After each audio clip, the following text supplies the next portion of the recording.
Coming to you from Southern California, this is Mindset, mental health news and information. I'm your host, James Curtis. On today's show. This is unique in the sense the kids are never put on the spot. They're never asked to take sides. But with their permission, we use their words, and their words are more powerful than anything any professional could ever say. That is the voice of licensed clinical social worker Nancy Ross. That was from last week's show. Last week I spoke with Nancy Ross, who's based in California. She is a licensed clinical social worker again, and she also works as a coach in the process called collaborative divorce. I also spoke with attorney Catherine Miller, who's based in New York, about that different approach to divorce, that model called collaborative divorce. And my thanks, by the way, to Thomas Miller of yourtango.com for putting me in touch with Catherine Miller.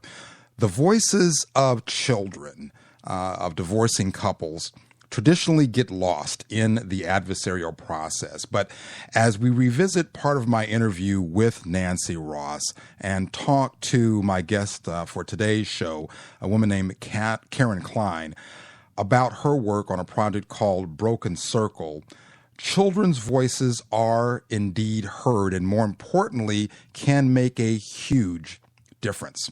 In part two of today's show, raising kids, even outside of divorce, can sometimes be tough. And when that happens, you may need someone like this. Hi, my name is Mercedes Samudio, LCSW, and I'm the founder and family coach at The Parenting Skill. More from my interview with Mercedes Samudio later on in the program. For now, meet today's guest regarding voices and kids and some really incredibly powerful work. My guest is Karen Klein. She is, among other things, the creator of something called Broken Circle, Children of Divorce and Separation. It's a book and it's an exhibit, and Karen Klein is an incredible individual. Karen, thanks for doing the show. Thank you for having me. We're going to be talking today about kids, and we're going to talk about kids in it's basically two different contexts. An extension and sort of a carryover from last week's show that had to do with collaborative divorce, the idea of doing divorce in a different way. And one of the aspects of doing divorce differently is the idea that a big part of divorce has to do with children. And the cool thing, and one of the reasons I'm really excited to talk to you, Karen, is the idea that, one, you are not an attorney, you're not Correct. A counselor, you are an artist. Correct. And you're an artist who uses photography, among other mediums, and Broken Circle, which is the book, and I have the book right here. We're going to put this up on our website, along with all the links to your work, is a wonderful book, Broken Circle, Children of Divorce and Separation, photography by Karen Klein, and commentary by Broken Circle participants. So we're going to talk about what that is. It is a phenomenal book. If you have anything to do with children, are going through divorce, have gone through divorce, you should pick this up. You should visit the website for that project, as well as Karen Klein's other works. Let's go ahead and give your websites out. Okay. The website for Broken Circle, go ahead and give that one. www.brokencircleproject.org. And your website is KarenKlein.com? That's correct. All right. And there they can find links to your current work, which is? Key Moments. It's my discoveries at Siesta Key. Fantastic. Siesta Key, for those folks who really would be deprived, in my humble opinion, because I've been to the Keys. They are phenomenal. One of my favorite places in the world are the Florida Keys. And Fiesta Keys, that's Sarasota, is that right? Sarasota, correct. All right. Kids are such a big component of the divorce dynamic, and often their voices are not heard. The collaborative divorce model is a way that kids can have a voice. So go ahead and give us an overview, if you would, Karen, about Broken Circle. I started this as a result of my own divorce, and I was divorced in 1980. And in 1987-88, my youngest son was graduating from high school, my middle child from college. My daughter was married, expecting her first child. I was graduating with my MFA degree. And it's like I look back over that past 8 years since the divorce, and it was like, wow, we made it. Big relief, And it had been a really, really difficult journey, but we had made it. And having survived that, it was a really significant thing to me. And as I was putting together my thesis show for my master's degree, I decided I would make a photographic project out of my experience. So I was working at the University of Minnesota, and I decided to photograph the kids, who were around me in that area, and ask them about if their parents were divorced. If they were, how had that affected them? What did they think about their future, marriage, children? What were their hopes and aspirations? And then I photographed them. That ended up being part of my thesis exhibit. I believe I had 20 participants for that. About 6 years ago, a friend of mine was going through divorce and was just beside himself about his kids, and they were adult children. Still, he was very concerned about the effect it was going to have on his family.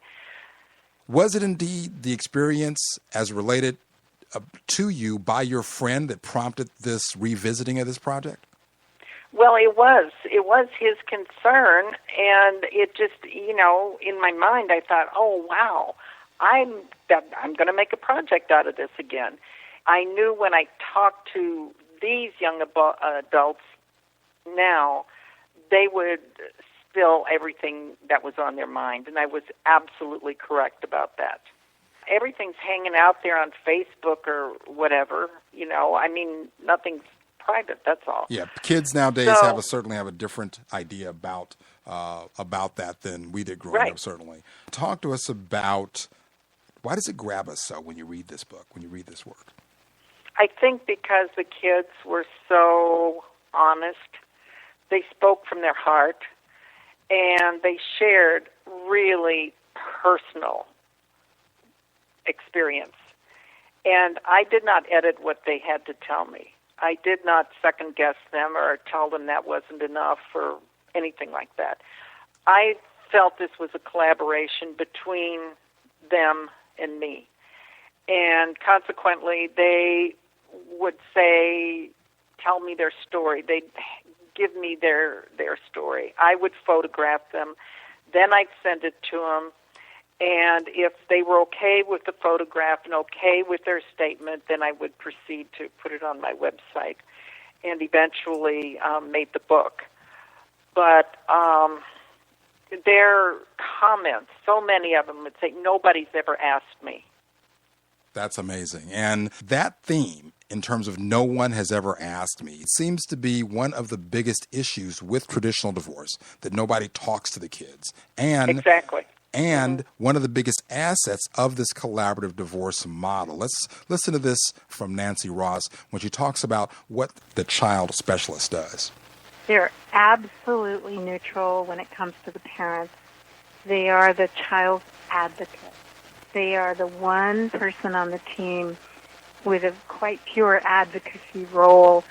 And if the child is hurting, maybe because of something the parent is doing or because of a conflict between the parents, the child specialist is going to come in and sit down with the parents and the two coaches, by the way. We call them 5-way meetings. And they're going to give the parents a lot of insight into what's hurting the child. Or we may be talking about the child's strengths and how they're coping. All we do is focus on the kids, and we actually use their words. So, for example, you might have, and I've seen where a child has said to the child specialist, I'm afraid of Mom's anger. I'm afraid to be with her because she just gets so angry, and I get afraid. The fear that the child has, whether it be about one parent or the other or about the whole process, does that resonate with some of the work that you did? I'll read from the book, and this is a quote from atoning.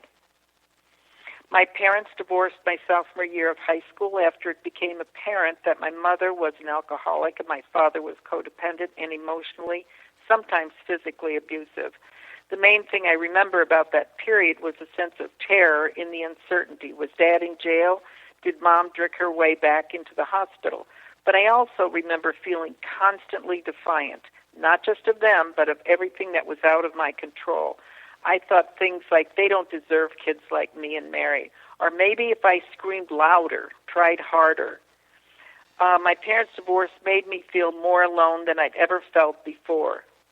It even separated me from Mary, my sister, who I considered to be the heart and soul of everything that I do. That kind of sums up a pretty adversarial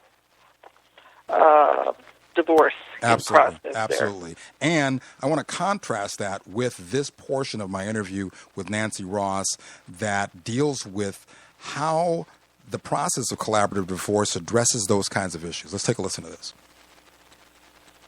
So the child specialist meets with the coaches, and we say, I think Mom can hear that, but maybe hear it within the context of, the positive things that have been a part of their relationship. And then we can give Mom some resources and some tools for managing anger. Those kinds of tools, Karen Klein, those kinds of tools didn't seem to be at the disposal of the parents of the children who were part of Broken Circle, did they? No. From Hannah.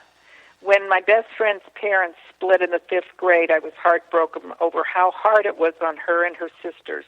My parents promised me I had no need to worry because they were not those parents, that they were the parents who would be together forever. When they split up 6 years later, after 20 years of marriage, it was almost a relief. Knowing how unhappy my parents were together allowed the split to make sense to me, and I felt that it would be better in the end. Finding out later that week about the affair changed everything. I didn't speak to my dad for many months, and to this day I have not yet fully reestablished that relationship. Unfortunately, my dad didn't realize he was cheating on my sisters and me too. I have never felt more betrayed in my life. My dad's actions have made me a much more cautious person, and I have a harder time fully trusting men in my life. That's a lot. That's a whole lot. Yep.